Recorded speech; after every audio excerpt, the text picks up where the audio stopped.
Whether you're traveling to Montreal or rediscovering your own city, delicious food options are everywhere. Honestly, there's almost too many to choose from, never enough time, and not enough money. I'm Alex, and this is the show where I travel across a Canadian city eating the craziest, wildest bucket list foods that city has to offer. So every episode, I'm hitting some of Montreal's best food spots in under 4 hours and only $100 in my pocket. I can only eat one type of food every episode, and the only rule is, other than the time and the money, no chain restaurants. Today, I'm eating ice cream.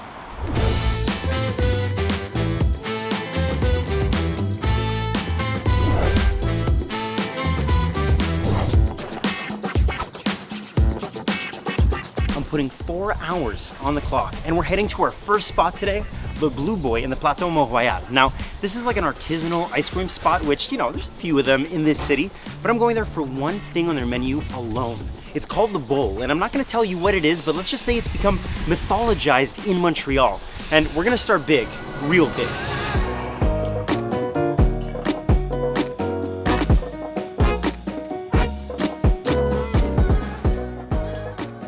This is the bowl. You see what I mean now? Massive. We're starting real big. I feel like I'm on a tropical vacation and I'm about to put it in my mouth. I don't know where to start. Let's do this. Little tiger's blood, little Charlie Sheen. Okay, here's the deal, all right? This is watermelon sorbet. So technically, not ice cream, in the same ballpark.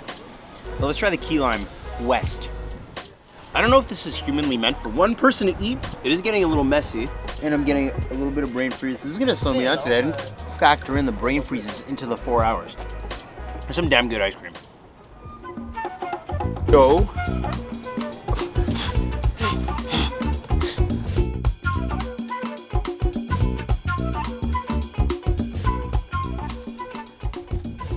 oh, okay, you know what? You can just have it. I'm done with it.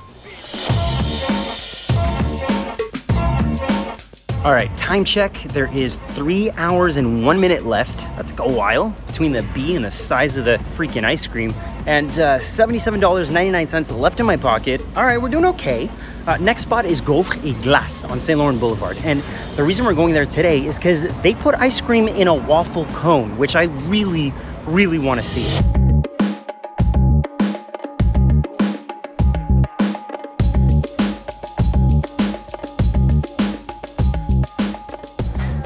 Oh my God, this is so next level. Do you see this thing? Hold on, stop backing up, all right? Stay nice and tight. First of all, there's cookie dough, like frozen shell around it. Then they broke up a cookie all over it, drizzled it with chocolate, stuffed cookies inside of it, and on top of that, the ice cream I have is this like banana royale, whatever that is. This is awesome. All right, it looks good, but let's see if it tastes good, right? Because you can put a bunch of stuff on anything and try to hide the flavor. You know that medicine when you're like a little kid and it tastes like banana? I literally begged my parents if I could drink it and they're like, no, you'll get sick. And I'm like, but it's medicine. This tastes exactly like that. You ready? You got this? Oh, this is messy as hell. This is one of the tastiest things I've ever put in my mouth.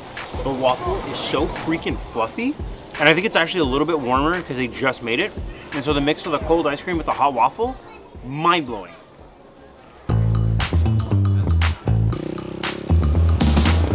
Time check, there is 2 hours, 32 minutes left on the clock. I have $68.74 left in my pocket. We're hitting the halfway mark now, eh? It's taking some time to do this. All right, next stop is CLACES, and this is the place that a lot of Montrealers go to the second snow starts melting because it's kind of an institution here. All right, now CLACES is one of those places where they kind of do whatever they want, all right? Every so often they switch up the flavors, they have a new flavor, and if you miss it when that flavor is out, it's gone. Sorry, you're not gonna get it again. So I don't know what flavor we're getting today, but it's probably gonna be bomb. Is that a waffle? For a second I thought I was just starting to see waffles everywhere.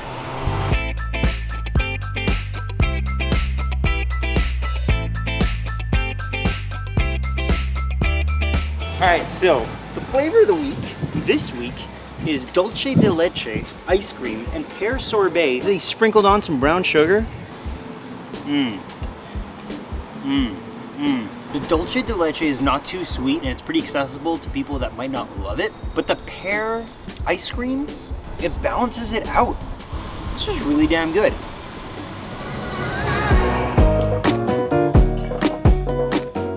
Time check, 1 hour, 37 minutes left on the clock. We're doing okay. $62.99 left in my pocket. Honestly, eating this much ice cream 200 years ago would have been insane, because before everybody had freezers in their house, ice cream was reserved for the rich and the elite. It was this rare, exotic dessert. So you know what? By 1750 standards, we're balling. The next spot on our list is Unicone on Saint Denis. Now this is a newer place that recently opened up and maybe has some of the most Instagrammable ice cream I've ever seen in my life. So hopefully it tastes as good as it looks.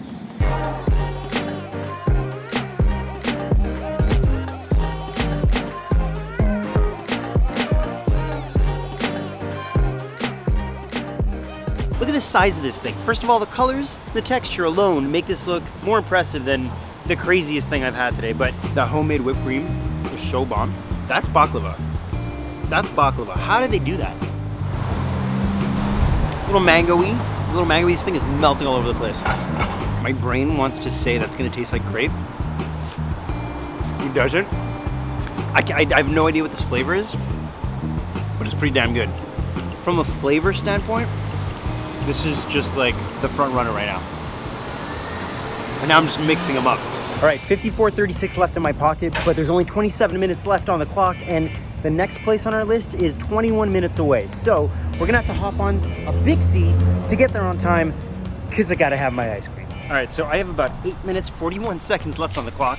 We're almost at Papi Churros, which is our next stop on St. Catherine Street. Now, their whole thing is they put ice cream inside of a cone made of churros. I don't know the witchcraft involved, I don't know the engineering involved, but I want to put that thing in my mouth, and hopefully I'll have time to do it.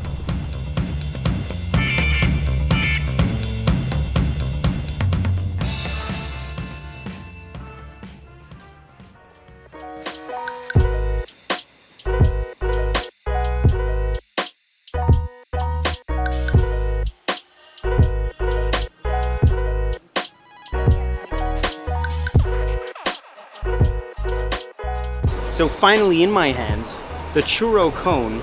It's honestly still warm from the fryer. The rest of the ice cream looks pretty straightforward. Super straightforward. If you've had vanilla ice cream before, you know what you're getting yourself into. Chocolate is good, it's not too rich, but this is what it's all about. I don't know if I can eat halfway through. I'm just gonna break all the rules of ice cream eating. The combination with the cone genuinely bumps it up way higher than I would have initially expected. This was a terrible idea. Never eat an ice cream cone halfway through. I think our work here is done. All right, unfortunately, we ran out of time. We had 4 hours and that elapsed while I was inside Papi Churros, but I still managed to eat at 5 really awesome places. The thing that really sucks is the last place we're gonna go to is right across the street. It's right there. But what are you gonna do? First place we went to, the Blueboy, the watermelon bowl. It was great, but it was very fruity and less ice creamy. The key lime of it was awesome. Gaufres, the one in the waffle cone. The waffle was great.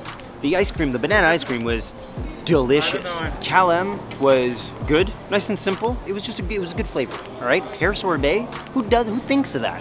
It turned me into a whole world of swirly twirlies ice cream and sorbet mixes. Right after that, we did Unicone, and I gotta say, the baklava at Unicone blew my mind.